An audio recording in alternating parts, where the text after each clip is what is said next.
So, Chris, this is the Etype Jaguar, lovely looking car. Thank you. And now you've written a book about it. That's right, yeah. Well, the car took me 9 years to build, one way or another, and during the restoration I've been writing articles, keeping a diary, if you like, of the trials and tribulations I had during the rebuild, and so they've been put into a book form now, and that details every part of the restoration from when I bought the car through to dismantling, and then the very, very slow and problematic rebuilding through to the finish 9 years later. And this book is rather different because you have had the courage to cover the mistakes you've made, and let's face it, you've made a few. I've made a few, yeah. And you've done that for what reason? Right, well, this book is really designed to go with the manuals. So there's various different manuals detailing the rebuilding of an Etype Jaguar.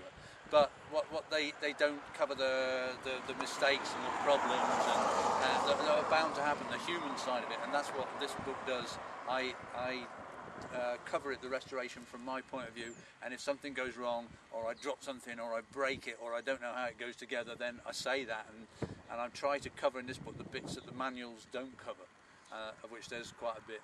And had you had any experience of rebuilding an Etype before? No, I've always been interested in classic cars. I've always done mechanics. I know I've got some mechanical ability, but no, I'd never rebuilt an E-Type before, and so the engine, all the mechanics, the independent rear suspension, the bodywork, it was all very new to me. I partially rebuilt, to be honest, various cars in the past, but yeah, this is my first attempt at rebuilding an E-Type. So I guess this must make the book very different again, because not being an expert, you were coming to these problems for the first time, and it's very difficult for an expert to put themselves in the position of a DIY person, which is what you are. Hopefully that you've hit the nail on the head.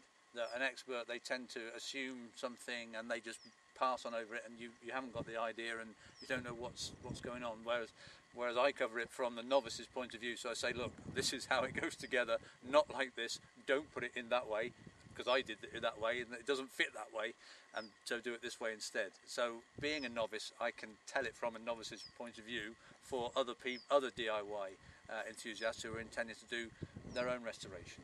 And we can see that in spite of all the struggles, it has a happy ending.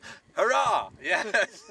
9 years later, I mean, I'm very proud of the result. I have to say, it was worth all the effort, and for all the potential would-be restorers out there, I say, yes, you can do it. You've got to have determination. You've got to love E-Types. You've got to be prepared to pick yourself up when things go wrong. But if you just keep going and stay working on the project, then you'll end up with a car like this as well. Fantastic. Thank you. Congratulations. Thanks a lot.